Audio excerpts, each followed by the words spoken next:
Ukisoma kwenye kitabu cha Ufunuo kinaonyesha kwamba kutakuwa na siku za mwisho ambapo watu wawili watakuwa shambani, mmoja atatwaliwa kisha mwingine ataachwa.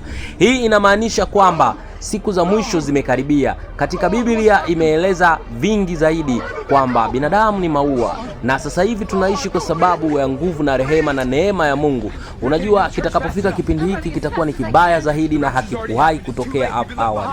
Ni kipindi ambacho watu watapoteza wapendo wao.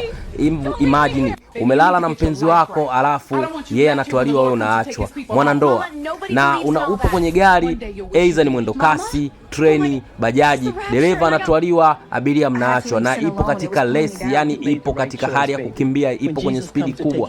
Hebu imagine haya maisha ambayo wewe unaishi sasa hivi, hauna tumaini la kesho.